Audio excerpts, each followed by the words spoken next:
percaya padamu. Yesus ku percaya padamu. Yesus ku percaya. Yesus ku percaya padamu.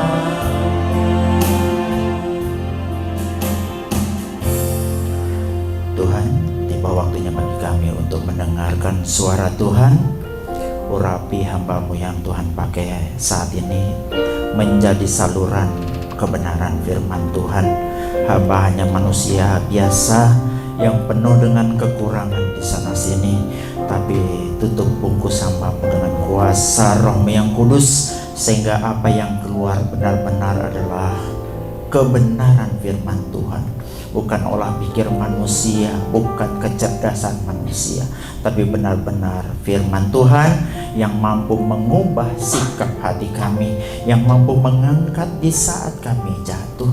Karena itu Tuhan baik bagi yang berbicara maupun kami yang mendengarkannya. Tuhan persiapkan hati kami menjadi tanah yang gembur, yang siap ditaburi benih kebenaran firman Tuhan, sehingga ketika firman Tuhan ditaburkan, firman-Mu beroleh tempat dalam hati kami, boleh bertumbuh dan berbuah untuk hormat kemuliaan nama Tuhan. Berfirmanlah ya Tuhan, karena kami siap mendengarkannya. Amin. Bapak Ibu, saudara yang kekasih dalam Tuhan, adalah satu kehormatan dan sukacita sendiri saya melihat ada Pak Moses bisa bersama-sama dengan kita kembali dengan teman-teman dari mahasiswa STT Anugerah tentunya ya. Selamat datang mas-masnya ganteng-ganteng dan cantik-cantik ini ya. Mudah-mudahan ibadah hari ini bisa menjadi berkat bagi kita semua. Sebenarnya hari ini itu jadwalnya Pak Esra ya, cuma Pak Esra tidak dapat pesawat. Jadi dari hari Jumat sampai hari Minggu ini pesawatnya udah di booking semua, barangkali karena dalam rangka Lebaran. Jadi katanya hari Senin baru ada. Jadi kalau hari Senin beliau baru datang, khotbahnya bagaimana? Jelasnya nggak bisa kan? Jadi makanya ya mau tidak mau ada istilah tiada rotan akar pun jadi tidak ada Esra maka itu tidak apa-apa. Oke. Kita buka firman Tuhan di dalam Matius 27 ayat 46. Nanti kita langsung buka juga Markus 15 ayat 34. Ini ya, hal yang paralel ya. Matius 27 ayat 46 saya baca. Kira-kira jam 3 berserulah Yesus dengan suara nyaring, Eli, Eli, lama sabachthani. Artinya, Allahku, Allahku, mengapa engkau meninggalkan aku? Kemudian Markus 15 ayat 34. Dan pada jam 3 berserulah Yesus dengan suara nyaring, Eloi, Eloi, lama sabachthani, yang berarti Allahku, Allahku, mengapa engkau meninggalkan aku?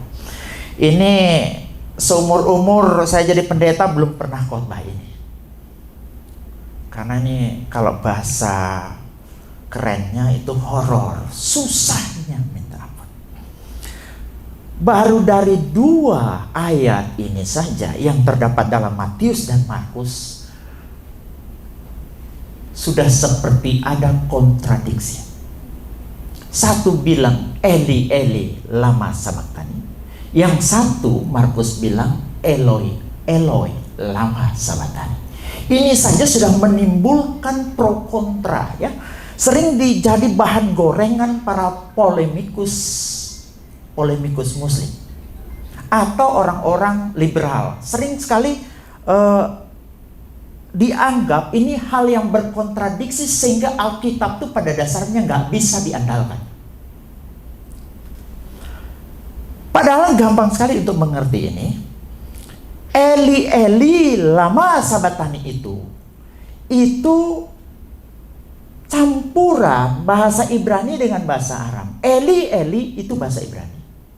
Eli, Elinya. Lama sabachthaninya itu bahasa Aram.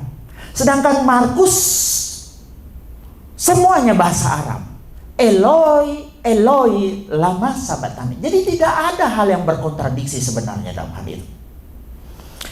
Dan karena itu saudara yang kasih dalam Tuhan, jadi persoalan Eloi, Eloi lama sabachthani atau Eli Eli lama sabachthani ini adalah persoalan yang rumit. Bahkan ini adalah perkataan keempat dari 7 perkataan Yesus di salib ini, adalah suatu yang jarang orang berani khotbahkan. Karena menimbulkan banyak masalah atau banyak polemik dan bermacam-macam penafsiran yang muncul dari ketika seseorang membahas daripada perkataan Yesus yang keempat ini. Jadi Eli Eli lama sabachthani ini adalah sebenarnya perkataan Yesus keempat dari 7 perkataan salib. Nah, untuk sedikit mengetahui tentang 7 perkataan salib, saya baca dengan cepat ya. Perkataan salib yang pertama itu, ya Bapa, ampunilah mereka sebab mereka tidak tahu apa yang mereka perbuat. Ini bisa dilihat dalam Lukas 24 ayat 34. Kemudian perkataan salib yang kedua, sesungguhnya hari ini juga engkau akan ada bersama-sama dengan aku di dalam Firdaus. Itu bisa dilihat dalam Lukas 23 ayat 43. Kemudian dalam Yohanes 19 ayat 26 sampai ayat 27, itu perkataan Yesus, perkataan di salib yang ketiga. Ibu, inilah anakmu, inilah ibumu. Kemudian dalam Matius 27 ayat 46 dan Markus 15 ayat 34, ini perkataan salib yang keempat yang kita bahas sekarang ini. Eli, Eli lama sabachthani, artinya Allahku, Allahku, mengapa engkau meninggalkan aku. Kemudian perkataan salib yang kelima, aku haus, itu bisa dilihat dalam Yohanes 19 ayat 28. Kemudian Yohanes 19 ayat 30, perkataan salib yang keenam yaitu sudah selesai. Dan kemudian perkataan salib yang ketujuh, ya Bapa, ke dalam tanganmu kuserahkan nyawaku. Perkataan salib ini, sedikit supaya kita paham ya, adalah harmonisasi dari perkataan Yesus yang terdapat dalam keempat Injil. Jadi ada yang hanya terdapat dalam Matius dan Markus, ada yang hanya terdapat dalam Lukas, ada juga yang hanya terdapat di dalam Yohanes. Jadi dari keempat Injil itu disusun sedemikian rupa sehingga didapatilah apa yang disebut dengan 7 perkataan salib, supaya kita tidak salah mengerti. Nah, seperti yang saya bahas tadi, bahwa perkataan salib ini merupakan suatu perkataan yang keempat, khususnya ini adalah perkataan yang paling rumit. Makanya ini adalah perkataan yang paling sulit dimengerti. Ya. Makanya tidak heran Martin Luther pernah bilang begini. Martin Luther pernah memikirkan ayat ini selama berjam-jam, dan akhirnya ia berdiri sambil memukul dadanya dan berkata, siapakah dapat mengerti bahwa Allah meninggalkan Allah? Ini statement dari Martin Luther. Siapa sih yang bisa ngerti itu? Siapa yang bisa paham perkataan salib yang keempat itu, Eli Eli lama sabachthani itu? Bagaimana kita bisa mengerti Allah meninggalkan Allah sambil dia menepuk dadanya?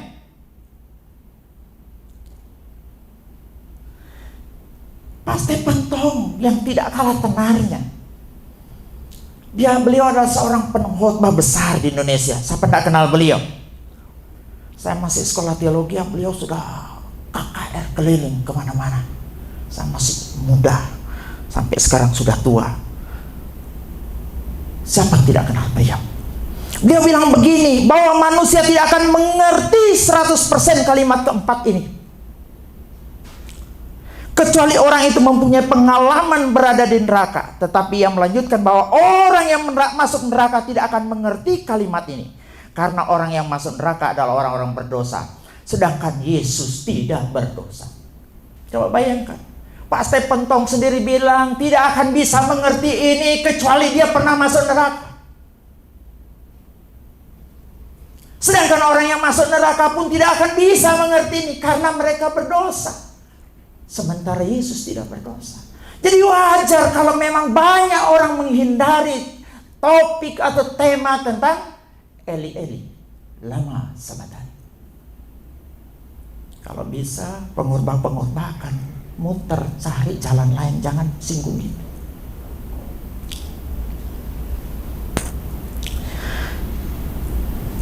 Eli, Eli lama sabachthani adalah perkataan yang sering disalah mengerti. Tadi sulit dimengerti, sering disalah mengerti.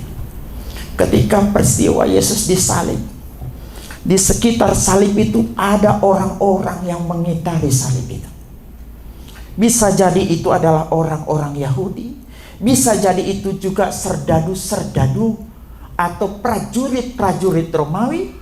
Bisa jadi itu juga adalah murid-murid Yesus seperti Yohanes, mungkin yang lain menjauh.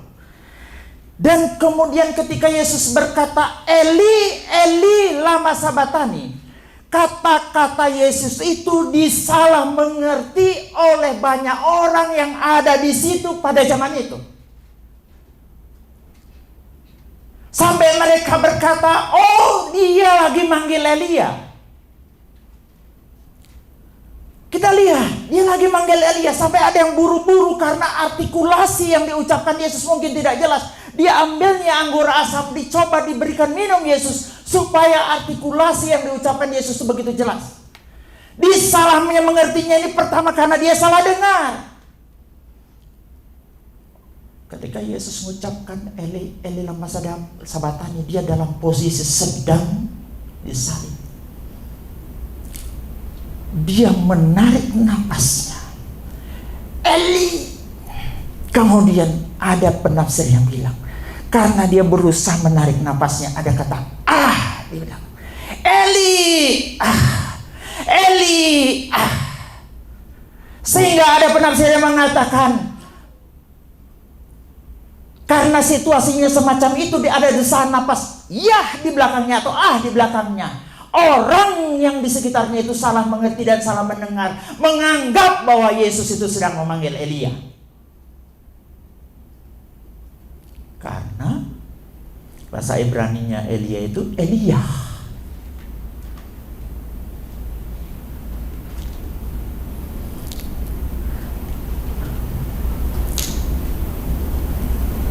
Bisa juga mereka tidak mengerti memang.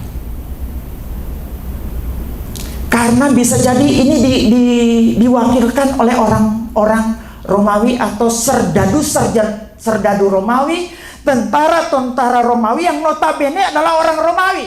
Saya perlu jelaskan bahwa tentara Romawi itu berbahasa Latin. Bahasa Latin itu adalah bahasa wajib bagi mereka, baik angkatan daratnya maupun seluruh tentara itu sampai tahun 630 Masehi.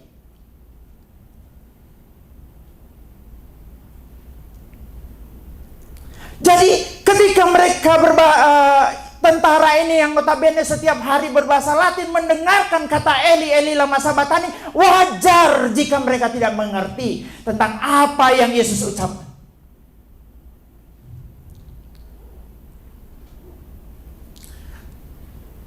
Pendapat yang ketiga, ada yang menganggap bahwa ini sengaja didistorsikan, ya. Dengan kata lain, ini dianggap semacam sebuah kata ejekan. Jadi ketika Yesus berteriak Eli, Eli lama sabachthani, ada yang salah dengar. Ini pendapat yang pertama. Yang kedua, ada yang memang tidak ngerti, tidak tahu apa yang diucapkan Yesus, karena dia bukan orang Yahudi. Yang ketiga itu, ini sengaja diplesetkan, didistorsikan. Bernas menulis begini, ejekan tersebut akan lebih tajam karena merupakan kepercayaan universal orang-orang Yahudi serta doktrin Kristus bahwa Elia akan datang sebelum Mesias. Mereka sekarang mencemoohnya dengan menyebut Elia, padahal Tuhan tidak mau menolongnya, masih tetap berpura-pura menjadi Mesias dan memanggil Elia untuk bangkit dari kematian untuk membantunya. Jadi ada yang menganggap itu Elia itu sebagai memang sebuah ejekan yang sengaja disebutkan untuk mengejek Yesus yang terus-menerus mengaku sebagai Mesias.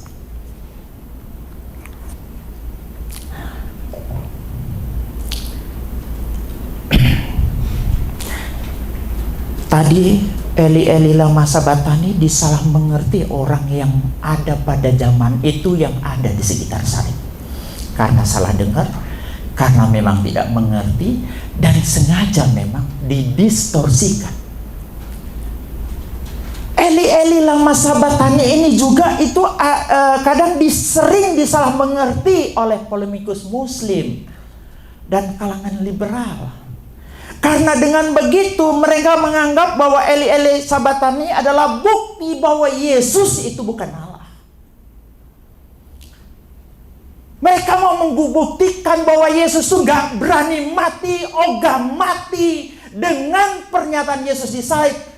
Perkataan Yesus yang keempat di salib ini, mereka mau menggunakan ini sebagai argumen atau membangun argumentasi untuk menyatakan bahwa Yesus itu takut mati dan ogah mati.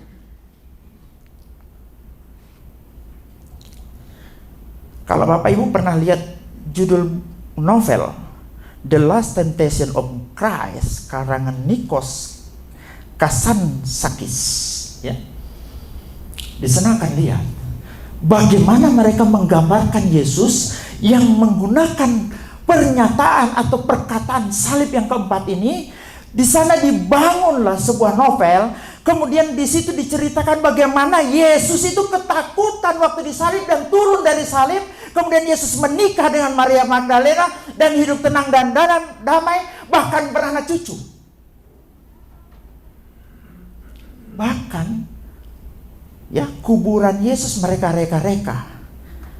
Mereka katakan bahwa kuburan Yesus itu ada di makam Talpiot. Novel ini menghasilkan begitu banyak uang, bahkan difilmkan.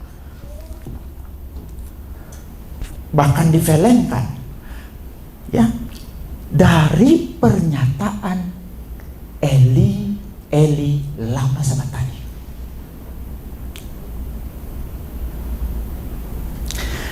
Jadi saudara yang kekasih dalam Tuhan, sebenarnya pernyataan atau kesalahanmengertian mereka terhadap Eli sabatani atau pernyataan salib yang keempat atau perkataan salib yang keempat ini bisa disanggah dengan berapa bukti. Bukti pertama, di Taman Getsemani, Yesus itu sudah menyatakan kerelaannya melakukan kehendak Bapa untuk meminum cawan penderitaan itu, bahkan itu dilakukan 3 kali. Di Taman Getsemani jelas-jelas dia bilang, jika biarlah kehendakmu yang jadi. Itu dilakukan sebanyak 3 kali oleh Yesus, yang membuktikan sebenarnya dia tidak pernah takut dengan kematian. Saya teringat dengan judul lagu, kalau tidak salah dalam bahasa Inggris, saya lupa ya, If That Isn't Love, ya. Kalau di Indonesianya, kalau bukan kasih. Dia tinggalkan surga mulia. Pernah dengar lagu? Dia tahu tujuannya ke bukit kota yang sepi, mati untuk mengganti aku. Kalau bukan kasih, lautan kan kering, langit tak berbintang, burung tak berkicau. Kalau bukan kasih, surganya impian, tiada yang ku rasa. Kalau bukan kasih. Coba lihat bait yang pertama, dia tinggalkan surga mulia, dia tahu tujuannya. Kalau ada yang bilang Yesus takut mati, dari surga dia sudah tahu ketika dia jadi manusia, tujuannya adalah mati. Mana ada ceritanya kemudian sekonyong-konyong dikatakan bahwa ketika dia mengucapkan Eli lama sabatani, Yesus ogah mati dan Yesus takut mati. Padahal master plan keselamatan itu mulai dari Yesus turun dari surga yang mulia menjadi manusia. Di dalamnya itu ada kematian. Dia sudah tahu tujuannya.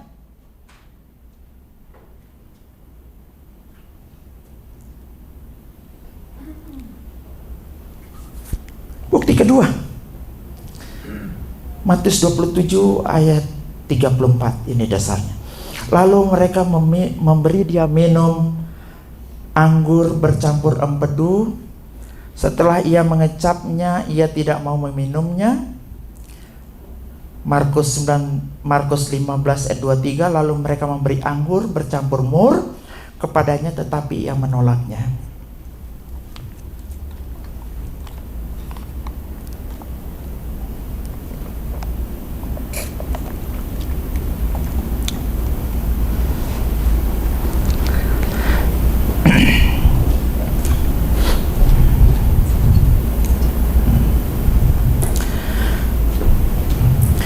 Kalau dilihat seperti ada kontradiksi kembali antara Matius 27 ayat 34 dengan Markus 15 ayat 23. Matius katakan dikasih minum anggur asam campur empedu. Markus bilang diberi anggur bercampur. Ini anggur ini osos ya, osos dalam bahasa asli.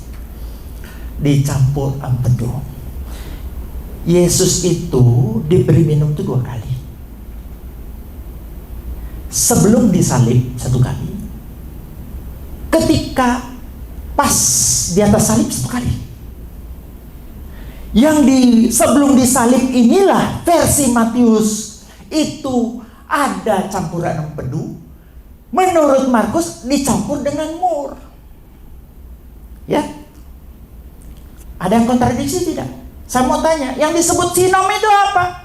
Di dalamnya ada kunir, ada asam jawa. Tapi disebut di mana masalahnya? Jadi yang Yesus minum itu ya ada campuran empedu, ada campuran mur. Matius melihatnya hanya dari sisi empedunya, Markus melihat dari sisi. Saya jelaskan dulu apa itu empedu. Kita lihat gambarnya, ya. Jangan berpikir empedu yang di sini itu ya.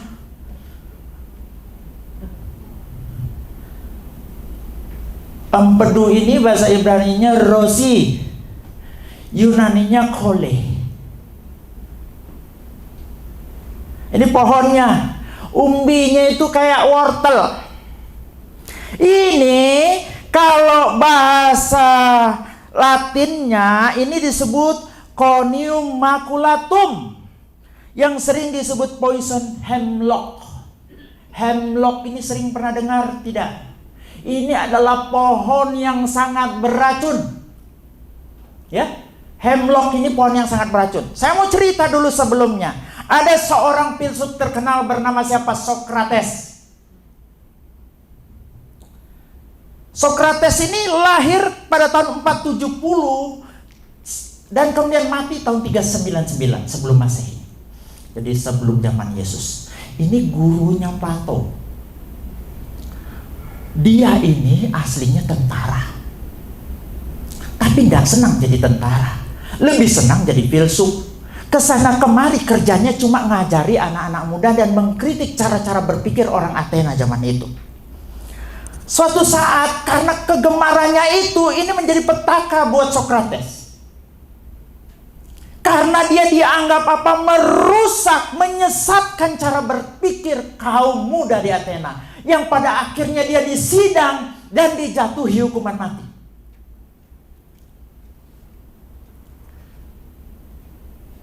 Hukuman matinya adalah meminum hemlock, meminum empedu.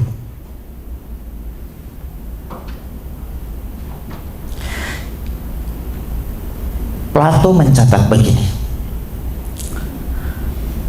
Bagaimana ketika Socrates minum hemlock di penjara? Dia dikasih hemlock itu, kemudian dia diberikan kesempatan untuk menyampaikan kata-kata terakhirnya.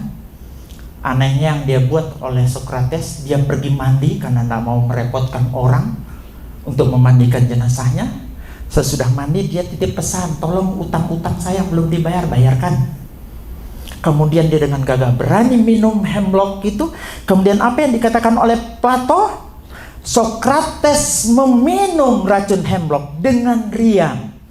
Dia berjalan berkeliling berapa saat hingga kakinya terasa berat. Kemudian dia berbaring seperti yang diperintahkan. Ketika racun mulai bekerja, Sokrates perlahan-lahan kehilangan sensasi di tubuhnya. Dia perlahan menjadi dingin dan kaku dari kaki ke atas. Ketika anggur dicampur dengan hemlock, itu akan memberi efek bius kepada seseorang. Tapi kalau kebanyakan racun, ketika Yesus disuguhkan dengan anggur yang ada campuran hemlocknya, dia menolak karena dia mau menghadapi kematiannya dengan kesadaran penuh. Dia tidak mau menghadapi kematiannya dengan ketidaksadaran atau setengah sadar. Siapa yang bilang Yesus takut mati? Sedangkan kematiannya dia hadapi dengan gagah perkasa. Dia hadapi dengan kesadaran penuh.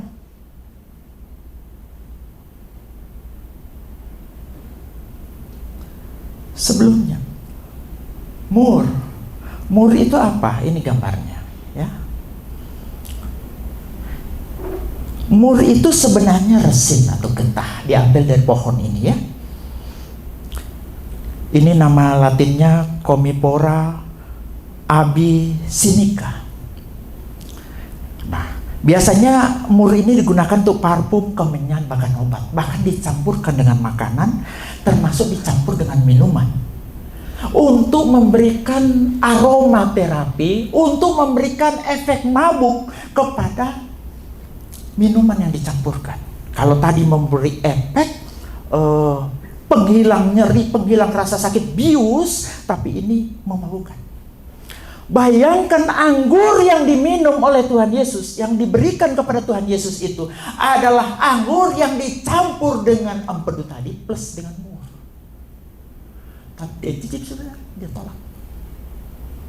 Penolakan Yesus minum anggur yang membuat dia tidak ada rasa sakit, atau dengan kata lain membuat kesadarannya hilang, dia tolak. Karena itu membuktikan bahwa Yesus tidak pernah takut mati. Saya kalau dibunuh misalnya, mau menghadapi hukuman mati, Pak, Bapak mau dihukum mati, kira-kira permintaan apa yang Bapak minta? Pertama, kalau saya mau ditembak, boleh mata saya ditutup. Yang kedua, lebih baik dibius, memang saya spesial tidak sadar, setelah itu tembak. Betul nggak? Kita menghadapi kematian kita tidak sadar, itu lebih enak buat kita, tapi tidak dengan Yesus. Dia hadapi kematiannya dengan kesadaran penuh. Ini membuktikan bahwa Yesus tidak pernah takut mati.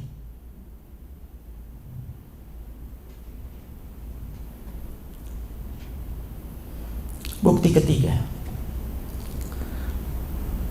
Bukti pertama, dia memang tahu tujuannya. Dibuktikan di Taman Getsemani bahwa dia memang menyerahkan, rela minum cawan penderitaan yang Bapaknya berikan.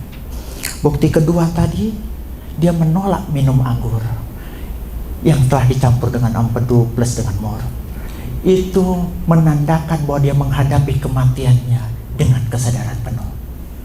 Yang ketiga, keberanian murid-murid Yesus martir itu sebenarnya karena mereka melihat gurunya yang begitu berani menghadapi kematian. Paulus bilang kematian itu adalah keuntungan karena dia melihat Yesus yang begitu berani menghadapi kematian. Jangan pernah berpikir keberanian murid-murid itu muncul sendiri, karena melihat teladan yang Yesus berikan. Petrus mati disalib dengan kepala di bawah. Tadinya begitu penakut, tapi setelah ketika melihat Yesus mati disalib, dia meneladani kematian Yesus sampai rela mati disalib dengan kepala di bawah. Andreas juga disalib yang berbentuk X. Matius bahkan mati dibunuh dengan pedang di daerah Ethiopia. Yakobus juga saudara Yesus itu, ya, saudara tiri Yesus. Itu mati kenapa? Dirajam dengan batu, bahkan ada cerita bahwa dia dinaikkan ke bumbungan Bait Allah di mana Yesus pernah dicobai dan dilempar dari sana. Yohanes juga begitu, pernah digoreng, pernah direbus dalam minyak mendidih. Markus mati di Alexandria, dia ditarik hidup-hidup dengan kuda di jalan yang terjaga berbatu-batu. Saya tidak perlu cerita lagi, hampir semua murid Yesus martir. Keberanian murid Yesus mati karena melihat keberanian Yesus mati. Kalau ini saya teringat dengan Prabu Linggabuana. Ada seorang Prabu dari Sunda Galuh bernama Prabu Linggabuana. Prabu Linggabuana ini punya anak yang begitu cantik sampai tersiar di seluruh seantero Nusantara, bernama Dyah Pitaloka Citraresmi. Karena kecantikannya begitu luar biasa, tidak urung seorang raja bernama Hayam Wuruk juga menyukainya, jatuh cinta kepadanya. Singkat cerita, diaturlah upaya untuk memakcomblangi antara Hayam Wuruk dengan Dyah Pitaloka. Akhirnya terjadi kesepakatan bahwa Hayam Wuruk menikahi putri Dyah Pitaloka. Singkat cerita, berlayarlah Prabu Linggabuana ini dari Bogor sana sampai di Jawa Timur sini.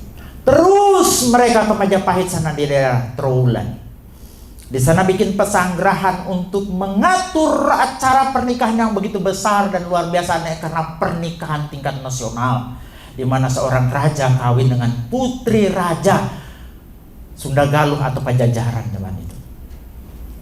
Ketika mereka bikin pasanggrahan di sebelah utara, alun-alun di Trowulan namanya Bubat, tiba-tiba Patih Gajah Mada mempunyai kepentingan lain dalam kaitan pernikahan antara Hayam Wuruk dengan Dyah Pitaloka. Gajah Mada begitu ambisi ingin memperluas wilayahnya, yang pada akhirnya menganggap bahwa pernikahan Dyah Pitaloka dengan Hayam Wuruk adalah bentuk tunduknya kerajaan Sunda Galuh atau Pajajaran terhadap Majapahit. Sehingga Dyah Pitaloka itu dianggap oleh Hayam Wuruk hanyalah selir dari Hayam Wuruk oleh Gajah Mada. Tetapi maunya Prabu Linggabuana, Dyah Pitaloka adalah permaisuri. Tersinggunglah Linggabuana dengan jumlah pasukan yang tidak seberapa yang mengawal dia waktu itu pergi ke Majapahit. Terjadi pertempuran di sana antara pasukan Gajah Mada dengan Prabu Linggabuana. Seluruh pasukan Sunda Galuh mati karena jumlahnya tidak seberapa.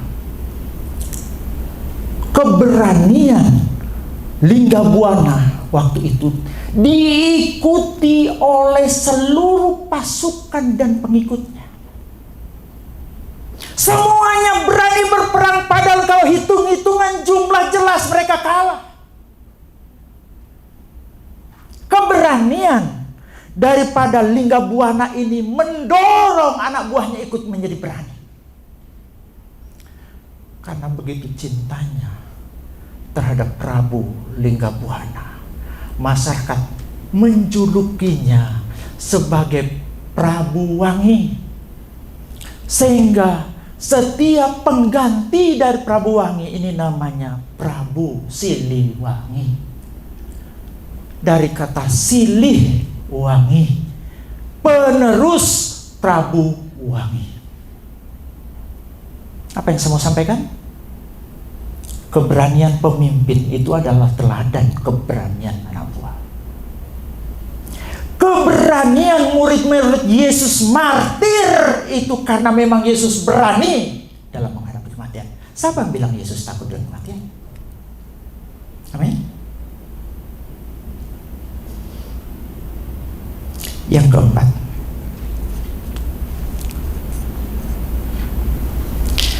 Eli Eli lama sabatani adalah Yesus mengutip Mazmur 22.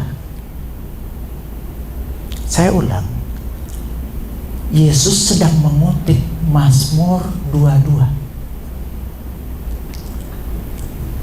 Banyak orang tidak setuju.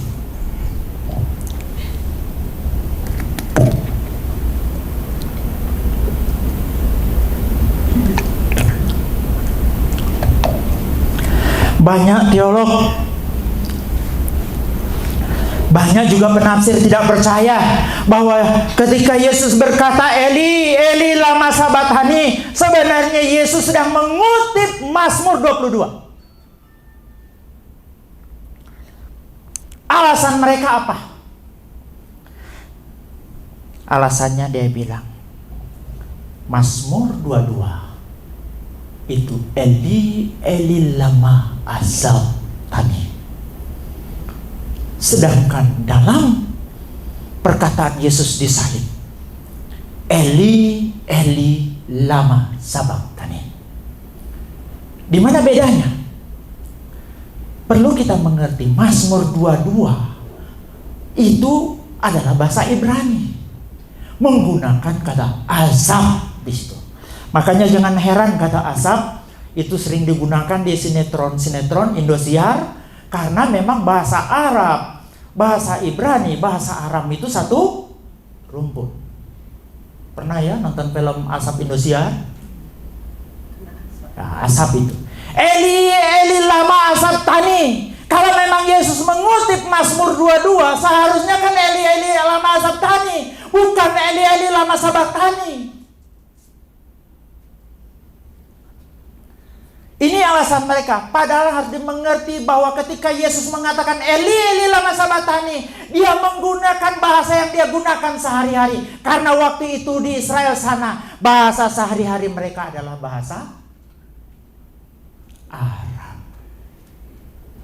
Di tempat ibadah bahasa Ibrani, bahasa pasar bahasa Arab, bahasa internasional bahasa bahasa pemerintahan bahasa Latin. Ada 4 bahasa.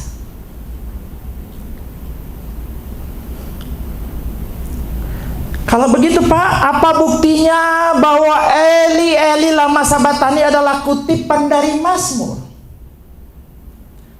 Bukankah itu seruan dia kepada Allah Bapa? Tunggu dulu.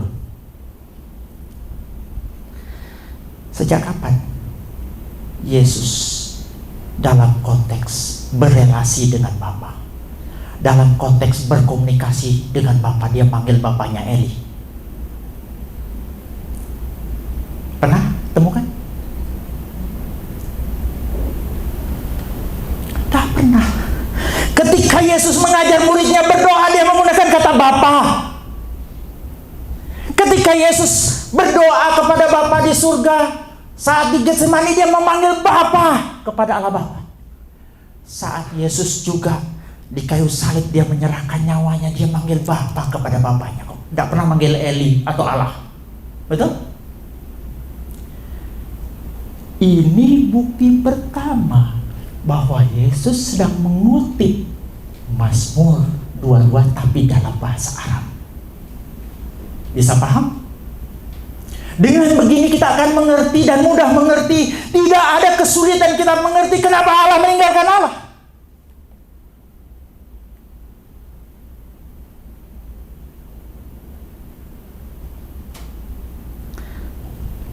Yang kedua, ada kaitan loh antara kegelapan yang terjadi dengan apa yang Yesus kutip. Dikatakan Alkitab bahwa ada kegelapan dari jam 3, dari jam 12 sampai jam. Ini kegelapan model apa? Gerhanakah? Atau matahari terhalang oleh awan? Kalau memang ini kegelapan karena matahari terhalang oleh awan, seharusnya tidak begitu gelap. Atau dan tidak begitu lama. Ataukah ini gerhana? Kalau mau bilang gerhana, kenapa sampai 3 jam? Karena gerhana terlama yang pernah terjadi itu cuma 1 jam. Kalau begitu ini apa? Apakah gerhana yang mungkin luar biasa? Saya mau jelaskan ya. Paskah ini, penyaliban Yesus ini mendekati Paskah. Dan Paskah itu selalu dekat dengan bulan purnama. Dan tidak ada ceritanya gerhana itu terjadi pada bulan purnama. Betul? Bagaimana bisa terjadi pada bulan purnama? Ini apa? Posisi bulan berada di, posisi bumi berada di antara posisi bulan berada, bumi itu berada di tengah-tengah antara matahari dan bulan. Jadi tidak mungkin ada gerhana pada hari itu. Kalau begitu itu peristiwa apa? Itu peristiwa khusus. Kalau itu peristiwa khusus, apa kaitannya dengan Mazmur 22? Saya jelaskan. Coba kita buka Mazmur 22 ayat 1. Untuk pemimpin biduan menurut lagu apa? Rusa. Rusa dalam bahasa Ibrani-nya di situ menggunakan kata apa? Ayelet. Di kala fajar zakat, ya. Mazmur Daud. Ya, coba kita lihat ayat yang kedua. Allahku, Allahku, mengapa engkau meninggalkan aku? Eli, Eli, lama azabtani. Coba kita naik satu gambar rusa itu. Rusa itu kalau betina begini namanya ayelet. Tapi kalau ada tanduknya dan namanya ayal, itu rusa jantan. Kenapa saya bisa bedakan mana rusa betina dan rusa jantan? Saya ini pernah ditanduk rusa.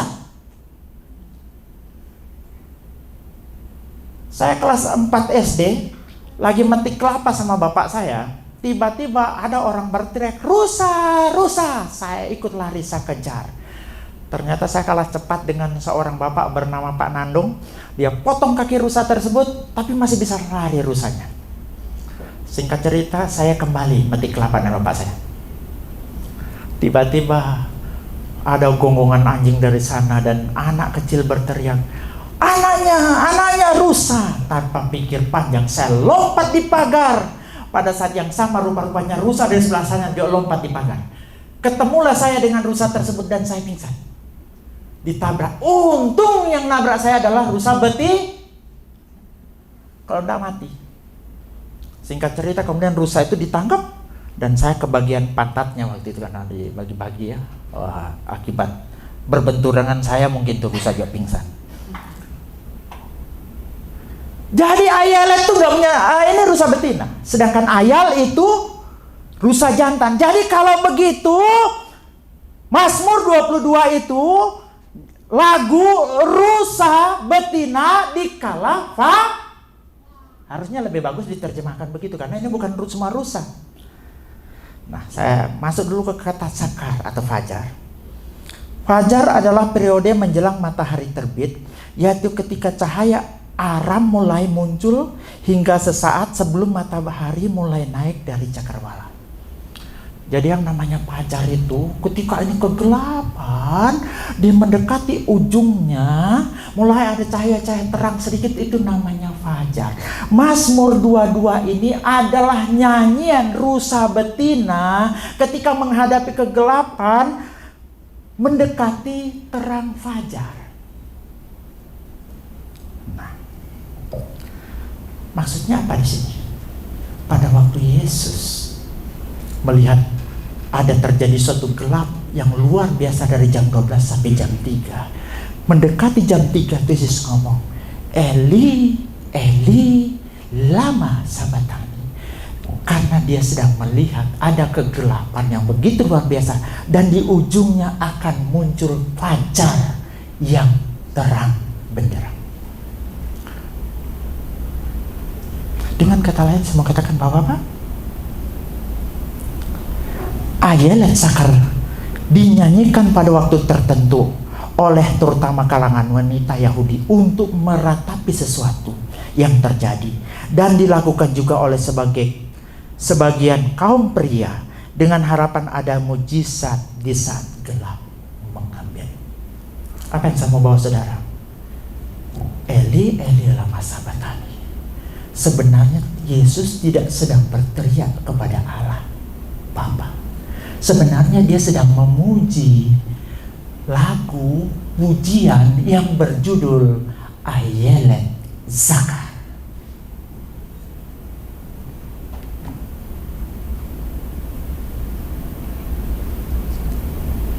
Memang agak rumit.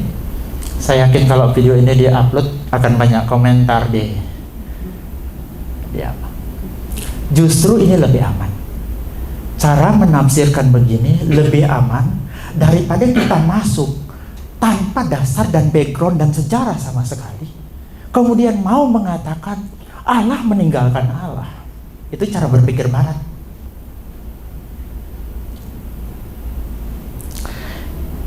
Yang kelima, Eli Eli lama sabachthani adalah nyanyian pengharapan. Tadi saya katakan nyanyian rusa betina di kala fajar adalah nyanyian, ya. Itu madah. Kapan madah ini dinyanyikan? Pada hari raya Purim. Pernah dengar hari raya Purim? Hari raya Purim itu adalah hari memperingati bagaimana orang Israel itu diselamatkan secara luar biasa dari rencana Haman untuk genosida atau Holocaust barangkali terhadap bangsa Yahudi. Tapi tiba-tiba mereka diselamatkan. Bangsa Yahudi waktu itu mengalami kegelapan yang luar biasa, tiba-tiba mendapat pertolongan Tuhan. Mereka menjumpai terang yang ajaib dan mereka diselamatkan. Ditetapkanlah dalam kitab Ester itu namanya Hari Raya Purim. Hari Raya Purim ini kemudian itu ketika mereka merayakan Hari Raya Purim, yang pasti mereka menyanyikan Mazmur 22 ini, Ayelet Sarka ini, ya. Pasti mereka menyanyikan itu.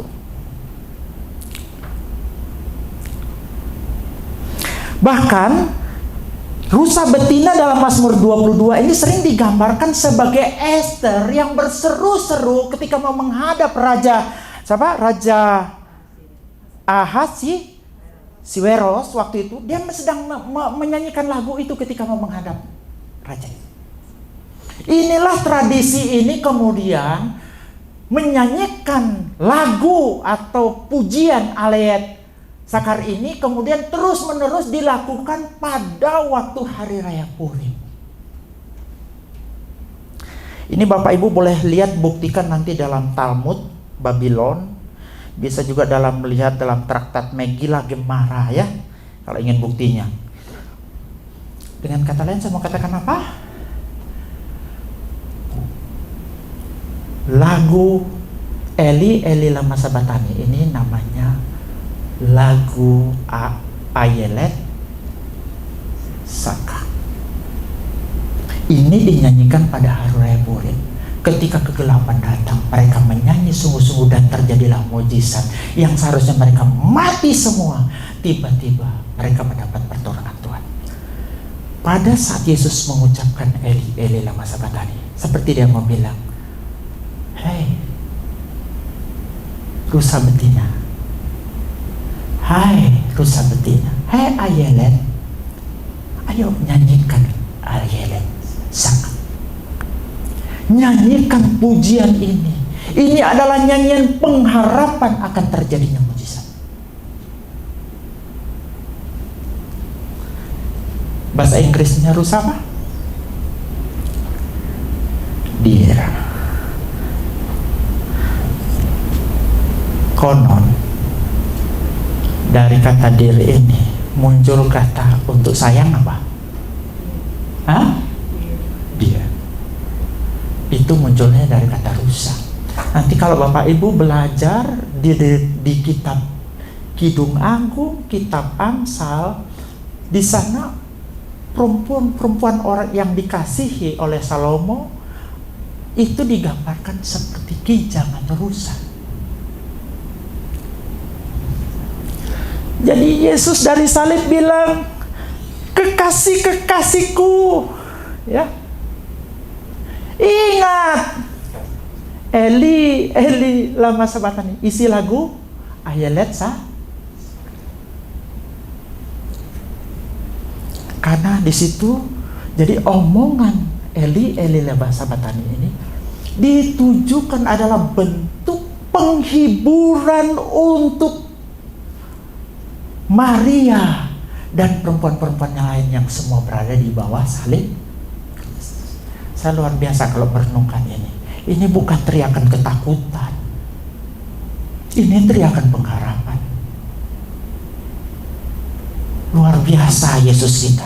Di saat dia menderita, dia tidak hanya mikiri penderitaannya, tapi dia mikiri penderitaan batin daripada orang tuanya. Makanya dia hiburkan. Ingat lagu Ayelet Saka. Itu yang mau sampaikan di situ. Kesimpulannya, Eli Eli lama sabatani adalah perkataan keempat dari 7 perkataan salib. Yang kedua, Eli Eli lama sabatani itu sulit dimengerti. Memang sulit dimengerti. Yang ketiga, Eli Eli lama sabatani itu sering disalah mengerti oleh orang yang berada sekitar salib, oleh orang-orang sekarang ini, khususnya orang Islam dan orang liberal. Eli Eli lama sabatani adalah kutipan dari Mazmur 22. Buktinya apa? Dalam berkomunikasi dengan Allah Bapa, Yesus selalu menggunakan kata Bapa, tidak pernah menggunakan kata Eli atau Allah. Yang kedua, ada kaitan kegelapan yang terjadi saat penyaliban dengan Ayelet Zakar. Yang berikut, Eli Eli lama sabatani adalah nyanyian pengharapan yang dinyanyikan saat hari raya Purim. Yesus menyemangati Dir atau rusa betinanya atau kekasih hatinya, karena ada terang sehabis gelap. Pelajarannya apa? Eli Eli lama sabatani atau perkataan keempat Yesus disalib tidak bisa dijadikan bukti bahwa Yesus takut mati. Ketika turun ke bumi, Yesus tahu tujuannya adalah mengalahkan maut.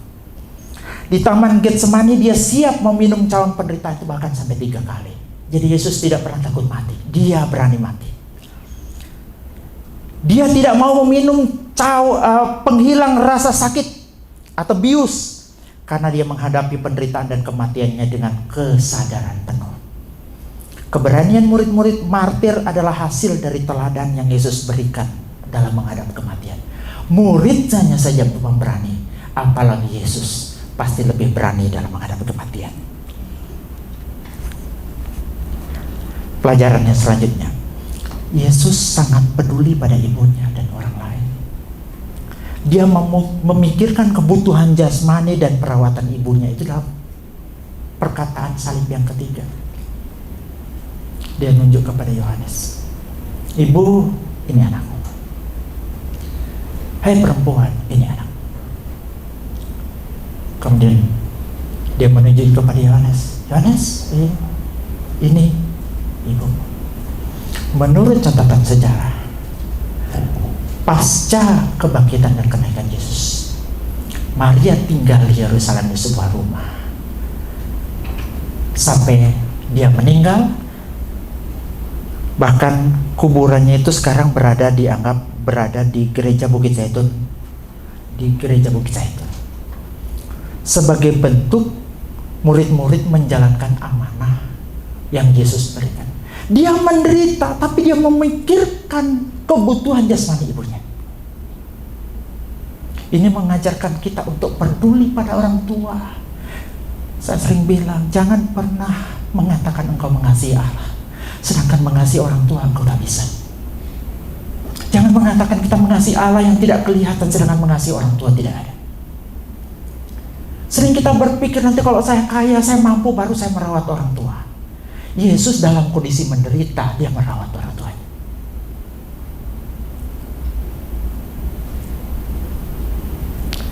Bukan cuma urusan jasmani yang Yesus urus.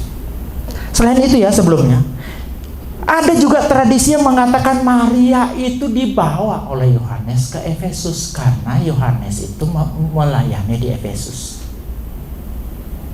Makanya konon ada rumah di Efesus sana yang dijadikan bukti bahwa itu menjadi rumah Maria. Jadi artinya betul-betul Yesus peduli dalam tengah kependeritaannya, masih sempat mikiri orang lain. Lah kalau kita kan biasa terbalik. Wong sakit sedikit aja kita mikirin diri kita, bukan mikirin orang lain. Ini sudah mau menghadapi sakratul maut, orang Islam bilang, tapi masih mikirin orang tuanya, mikirin orang lain. Pelajaran berikutnya, dia menguatkan mental dan psikologis orang yang dikasihi, padahal dia sendiri sedang menderita. Eli, Eli lama sabachthani adalah upaya Yesus menguatkan mental orang-orang yang dikasihi, bahwa ada pengharapan di balik kegelapan. Segelap apapun hidupmu, seolah-olah Tuhan Yesus berkata, ingat, tak lama lagi akan ada terang.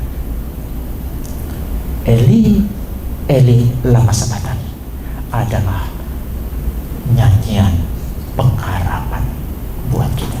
Amin.